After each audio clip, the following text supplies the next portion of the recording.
उत्तर प्रदेश, ये सिर्फ एक नाम नहीं है ना? इसमें भारत का पूरा इतिहास, संस्कृति और विशालता सब कुछ समाया हुआ है। सोचिए, 75 जिले और हर एक की अपनी अलग कहानी, अपनी अलग पहचान। तो आज आइए कोशिश करते हैं इस विशाल प्रदेश की कहानी को समझने की, इसके जिलों के आईने से। सबसे पहले जरा इस नंबर को देखिए, 24 करोड़ से भी ज्यादा। ये सिर्फ एक आंकड़ा नहीं है, ये आबादी ब्राजील या पाकिस्तान जैसे पूरे पूरे देशों से भी ज्यादा है। मतलब अगर उत्तर प्रदेश खुद एक देश होता ना, तो ये दुनिया का 5वां सबसे ज्यादा आबादी वाला देश कहलाता। तो आप समझ सकते हैं, यही पैमाना, यही विशालता इस जगह को कितना असाधारण बनाती है।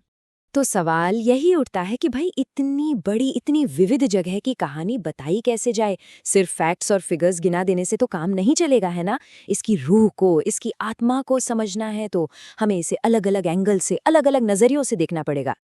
तो चलिए, इस सफर को आसान बनाने के लिए हमने इसे 5 हिस्सों में बांटा है। पहले हम देखेंगे इसकी विशालता, मतलब साइज और स्केल। फिर हम इसके शानदार इतिहास में गोता लगाएंगे। उसके बाद बात होगी इसके मॉडर्न इकोनॉमिक इंजन की। फिर हम महसूस करेंगे यहाँ की कला और शिल्प को, और आखिर में हम समझेंगे इसकी आध्यात्मिक पहचान को। तो चलिए शुरू करते हैं पहले पड़ाव से। एक ऐसा प्रदेश जहाँ हर चीज एक्सट्रीम पर है। उत्तर प्रदेश की कहानी को समझने के लिए सबसे पहले इसके स्केल को समझना बहुत जरूरी है, क्योंकि यहाँ कॉन्ट्रास्ट भी बहुत बड़े हैं और मौके भी। ये देखिए, ये प्रदेश के अंदर की डाइवर्सिटी को कितना बढ़िया दिखाता है। एक तरफ है लखीमपुर खीरी, एरिया के हिसाब से सबसे बड़ा जिला, करीब करीब 7,680 स्क्वायर किलोमीटर का। और दूसरी तरफ ठीक इसके उलट है हापुड़, सिर्फ 660 स्क्वायर किलोमीटर में सिमटा हुआ प्रदेश का सबसे छोटा जिला। जमीन आसमान का फर्क है ना। और अब बात एक बहुत ही यूनिक ज्योग्राफिकल पहचान की, ये है सोनभद्र। पता है इसकी खासियत क्या है? ये भारत का इकलौता, जी हाँ, एकमात्र ऐसा जिला है जिसकी सीमाएं 4 अलग अलग राज्यों से मिलती हैं, मध्य प्रदेश, छत्तीसगढ़, झारखंड और बिहार। तो ये सिर्फ एक जिला नहीं हुआ, ये तो एक तरह से भारत का कल्चरल और ज्योग्राफिकल चौराहा हो गया। अब बड़े एरिया की बात तो हो गई, लेकिन यहाँ लोगों की बसावट यानी पॉपुलेशन डेंसिटी भी देखने लायक है, खासकर शहरों में। गाजियाबाद को ही ले लीजिए, वहाँ हर स्क्वायर किलोमीटर में लगभग 4,000 लोग रहते हैं। ये पूरे राज्य में सबसे ज्यादा है। इससे एक बात तो साफ होती है कि कैसे डेवलपमेंट और मौके कुछ ही सेंटर्स में सिमट कर रह गए हैं। तो स्केल की बात हो गई, अब बात करते हैं डेप्थ की, यानी इतिहास की। उत्तर प्रदेश की जमीन, आप कह सकते हैं कि हजारों सालों के इतिहास का एक जीता जागता मंच रही है। यहाँ की मिट्टी में न जाने कितने साम्राज्यों के बनने और बिगड़ने की कहानियां दफन हैं। ये टेबल देखिए, ये प्रदेश के हिस्टोरिकल फैलाव की एक छोटी सी झलक है। एक तरफ है वाराणसी, दुनिया के सबसे पुराने लगातार बसे शहरों में से एक, तो दूसरी तरफ है आगरा, जो मुगलों की शान हुआ करता था। और जौनपुर, सल्तनत काल में ये एजुकेशन का इतना बड़ा हब था कि लोग इसे शिराज़े हिंद कहते थे, मतलब हिंदुस्तान का शिराज। और फिर आता है मेरठ, जहां से 1857 की क्रांति की पहली चिंगारी भड़की थी, जिसने आधुनिक भारत की नींव रखी। सच कहूं तो यहाँ का हर जिला इतिहास की एक पूरी किताब है। तो इतिहास की इस मजबूत नींव पर आज एक नया यूपी खड़ा हो रहा है। एक ऐसा यूपी जो अब इंडिया की इकोनॉमी का एक बड़ा इंजन बन चुका है, इंडस्ट्री और टेक्नोलॉजी में तेजी से आगे बढ़ रहा है। लेकिन इस ग्रोथ स्टोरी में कुछ बड़े ही दिलचस्प कॉन्ट्रास्ट भी छिपे हैं। आइए देखते हैं। अगर आज के यूपी का नया चेहरा देखना हो तो वो है गौतम बुद्ध नगर, जिसे हम सब नोएडा के नाम से जानते हैं। ये आईटी का हब है, इंडस्ट्री का सेंटर है, और हाँ, इंडिया का इकलौता formula 1 track Buddha international circuit भी यहीं पर है। ये वाकई यूपी के डेवलपमेंट की रफ्तार का एक जीता जागता सबूत है। और ये जो डेवलपमेंट है ये सिर्फ ऊंची इमारतों तक ही नहीं है। गौतम बुद्ध नगर की लिटरेसी रेट देखिए, 80% से भी ज्यादा, जो पूरे स्टेट में सबसे ज्यादा है, और स्टेट एवरेज से तो कहीं आगे। तो ये आंकड़ा इस बात पर मोहर लगाता है कि ये वाकई एक मॉडर्न डेवलपमेंट का सेंटर है। लेकिन अब आता है कहानी में ट्विस्ट, एक गहरा विरोधाभास।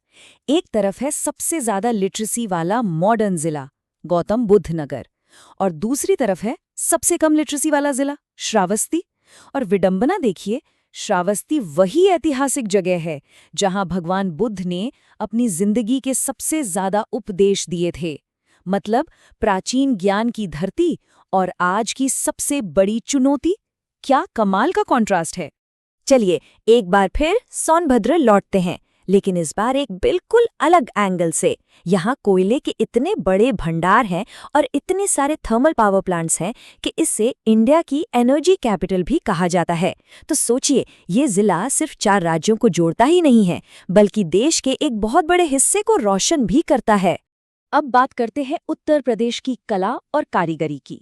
यहाँ एक स्कीम है, वन डिस्ट्रिक्ट वन प्रोडक्ट। इसने प्रदेश के कोने कोने में छिपे हुनर को एक नई पहचान दी है। ये सच में एक सिम्फनी की तरह है, जहाँ हर जिले का अपना एक खास सुर, अपनी एक अलग धुन है। तो आइए इस सिम्फनी के कुछ सुर तेजी से सुनते हैं। ये है फिरोजाबाद, सुहाग नगरी। यहाँ बनती है कांच की वो रंग बिरंगी चूड़ियाँ जो सौभाग्य का प्रतीक है। फिर है मुरादाबाद, पीतल नगरी। यहाँ के पीतल के काम की नक्काशी का लोहा तो पूरी दुनिया मानती है। आगे बढ़ें तो आता है भदोही, जिसे कालीन नगरी कहते हैं। हाथ से बुने हुए कालीनों का इतना बड़ा ग्लोबल हब कि एक हुनर ही पूरे जिले की पहचान बन गया। और ये है कन्नौज, इंडिया की परफ्यूम कैपिटल। यहाँ सदियों से फूलों से जो अत्तर बनता है ना, उसकी खुशबू दूर दूर तक मशहूर है। और आखिर में अलीगढ़, इसके मजबूत तालों ने इसे ताला नगरी की पहचान दिलाई है। वाकई क्या कमाल की विविधता है। और अब हमारी इस यात्रा का आखिरी पड़ाव, जो उत्तर प्रदेश की आत्मा से जुड़ा है, उसकी आध्यात्मिक पहचान।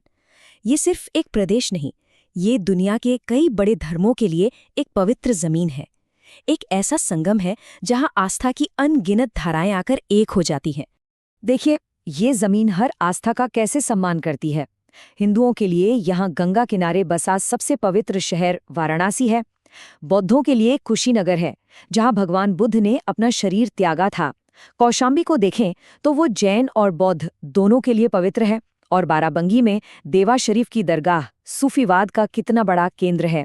यही जो धार्मिक संगल है ना, यही इसकी असली आध्यात्मिक ताकत है। तो कुल मिलाकर उत्तर प्रदेश क्या है? ये विरोधाभासों और संगम की धरती है। एक तरफ यहाँ गहरी प्राचीन आस्था है, तो दूसरी तरफ आज की मॉडर्न एम्बिशन। एक तरफ इसका हजारों साल पुराना इतिहास है, तो दूसरी तरफ एक डायनामिक फ्यूचर। सच तो ये है कि ये एक ऐसी जगह है जिसे किसी एक डेफिनेशन में, किसी एक परिभाषा में बांधना नामुमकिन है।